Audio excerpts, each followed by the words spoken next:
చూస్తున్నాం. ఆంధ్రప్రదేశ్ లో విభిన్న వాతావరణం కొనసాగుతోంది. ఉపరితల ఆవర్తనం కొనసాగుతుండగా దక్షిణ తెలంగాణ వరకు ద్రోణి విస్తరించి ఉంది. దీంతో ఏపీలోని పలు చోట్ల అక్కడక్కడ వానలు పడే అవకాశం ఉందని విపత్తుల నిర్వహణ సంస్థ తెలిపింది. ఇవాళ బాపట్ల, మార్కాపురం, ప్రకాశం, అనంతపురం, శ్రీ సత్యసాయి, వైఎస్ఆర్, కడప, అన్నమయ్య, చిత్తూరు జిల్లాలో అక్కడక్కడ వానలు పడే అవకాశం ఉంది. ఇక అల్లూరు సీతారామరాజు, పోలవరం, విశాఖపట్నం, గుంటూరు, పల్నాడు, శ్రీ పొట్టి శ్రీరాములు, నెల్లూరు, కర్నూలు, నంద్యాల, తిరుపతి జిల్లాలో పిడుగులతో కూడిన తేలికపాటి వర్షాలు కురిసే అవకాశం ఉంది.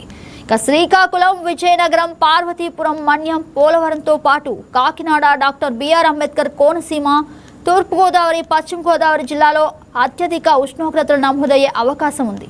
ఇక ఏలూరు, కృష్ణా, ఎన్టీఆర్, గుంటూరు జిల్లాలో కొన్ని ప్రాంతాల్లో 45 నుంచి 46 డిగ్రీల మేర గరిష్ట ఉష్ణోగ్రతల నమోదుకు అవకాశం ఉందని వాతావరణ శాఖ అంచనా వేసింది.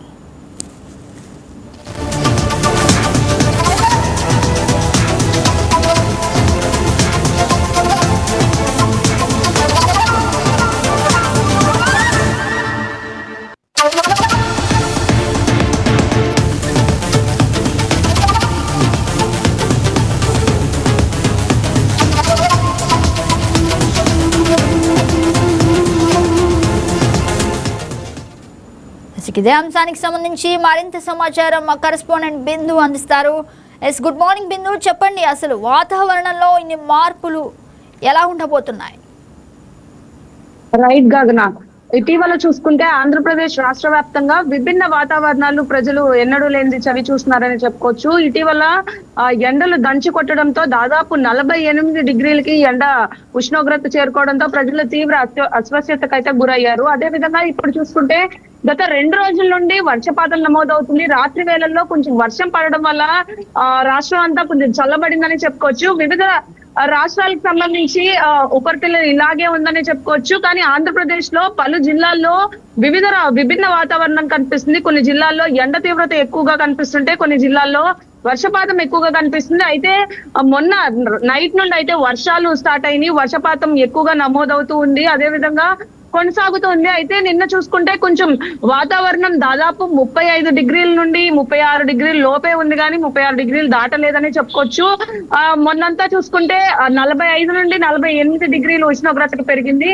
ఇది చూసుకుంటే ఈ 2 రోజుల్లో తెలంగాణ ప్రాంతం సైడ్ వర్షాలు కురిసే అవకాశం ఉందని ఐఎండీ సూచన ఇచ్చింది. అదే విధంగా ఆంధ్రప్రదేశ్ కూడా పలు జిల్లాల్లో అయితే వర్షాలు పడే అవకాశం ఉందని కూడా చెప్పింది. ఇంకా చూసుకుంటే ఎన్టీఆర్ జిల్లా, గుంటూరు ఇటువంటి జిల్లాల్లో మాత్రం ముఖ్యంగా ఎండ దాదాపు 46 డిగ్రీలు ఉష్ణోగ్రత ఉంటుందని చెప్పేసి కూడా అంచనా వేశారని చెప్పుకోవచ్చు. ఇంకా ఐఎండీ దీనికి సంబంధించి విభిన్న వాతావరణాలకు సంబంధించి ప్రజలు అడాప్ట్ చేసుకోవాలని ఆ పరిస్థితుల్ని ముఖ్యమైన సూచనలు కూడా ఆదేశించారు. ఎందుకంటే విజయవాడ వ్యాప్తంగా ఇప్పటికే దాదాపు 20 మంది మృతి చెందారని చెప్పుకోవచ్చు వడదెబ్బ కారణంగా.